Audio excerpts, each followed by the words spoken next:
I mean, the Expropriation Act was passed by Parliament before the elections during the 6th administration. The President had to go, as with all laws, through the process of looking at the constitutionality of the Expropriation Act. It was found to be constitutional and the President signed it. And that's the case with a number of other pieces of legislation that were passed by Parliament before, but just had to be signed by the President. One of the issues about the statement of intent that forms the foundation of the Government of National Unity is its foundational principles. And one of the foundational principles is the rule of law, that we must respect the Constitution and we must respect the rule of law. The President can't, after Parliament pass a law, unless it's unconstitutional, can't then say that he's not going to sign the law or that he's going to negotiate about different aspects of it because somebody feel that they're not happy with it. It's been passed by Parliament, and this is the approach that's been followed.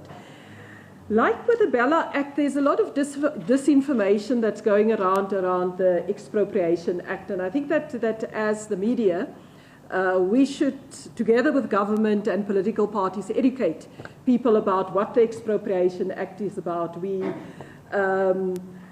It's mainly aimed at looking at how do we accelerate land reform. And we know that there are 3 aspects of land reform: land tenure, land claims, and then land redistribution. We tried to amend Section 25 as per our conference resolution. We didn't manage to get a 2/3 to do that. And the Expropriation Act is therefore the next step to be able to ensure that we accelerate these 3 parts of land reform. There was an Expropriation Act of 1975, in addition to what they had in 1913 and 1936, and the Group Areas Act, to be able to remove people from their land.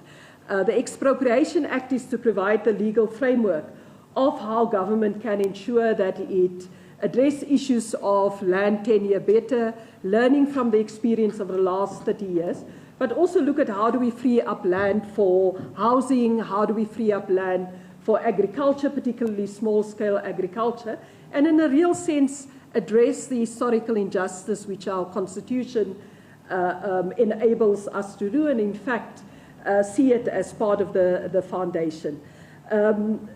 This thing about leaving the Government of National Unity is a bit like, what is it, the little boy crying wolf. And I think that by the time that you really implement and there's really a wolf, you may find that nobody is listening because you've cried wolf so many times. That's all I'll say about that. A general point about South African peacekeeping, if you can recall in 1994, the approach that we followed towards the African continent and the African agenda and peacekeeping in the continent was that the continent for a very long time have been focused on the struggle against apartheid in South Africa and Namibia. We were the last to get free in 1994, which means that with the apartheid issue resolved, it provided an opportunity to look at the serious conflicts that were going on there in the continent at the time. If you can remember Sudan, that was one of the early issues that South Africa got involved in. But over the 30 years, we've been involved in Burundi. After President Nyerere from Tanzania asked President Mandela to take over from him, we were part of the Burundi peace process. We've been part of the process in the DRC. It's not the first time. We've been involved in the DRC since before 1996. Libya is another example. Cote d'Ivoire, South Africa had to play a role. And not just in the African continent. I mean, we've been asked to assist in Northern Ireland, Sri Lanka, East Timor, what is the other place now? Of course, Palestine, that we are involved in an ongoing basis.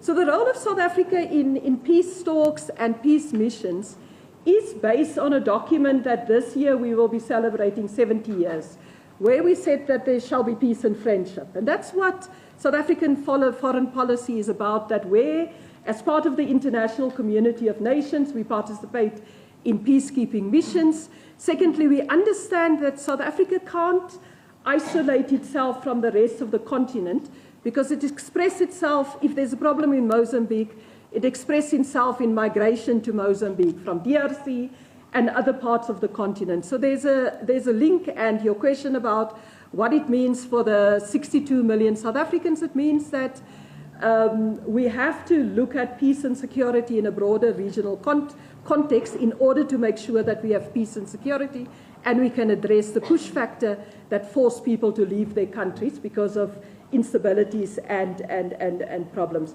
So that's really the context of our peacekeeping, and our mission in the DRC, together with MONUSCO as well as the SADC mission, is part of that continuity of a policy that started since 1994. What will our inputs be in the Lekgotla? I think the lady from SABC question. The government Lekgotla will look at both what should go into the 2025-2026 program of government, but also to adopt the medium-term development plan for the 7th administration. And that is why the statement that the Secretary General read dealt with nearly every aspect of governance and the priorities that will go into the medium-term development plan, from what we will do about crime and GBV to education, health, to the economy, and particular focus on industrialization, investment over the coming 5 years in infrastructure, as well as issues with regards to water, energy security, as well as international relations. So our input to the Lekgotla outcomes is really what our deployees will be taking to the government Lekgotla. And that is based on the 3 priorities which the President last year in the opening of Parliament set for the 7th administration, which is inclusive economic growth and jobs. It is addressing the costs of living and tackling poverty. And then, of course, the 3rd one is to build a capable, developmental and ethical state. So that is our input into the government Lekgotla. And the fact that we once again met together with our alliance partners, as the SGC said, is part of making sure that we have unity of purpose, and those ANC members that, from the President to the ministers to our premiers, that are part of the Government of National Unity and leading provincial governments, that is the mandate that they have to take into the Cabinet Lekgotla, but also the provincial Lekgotla that will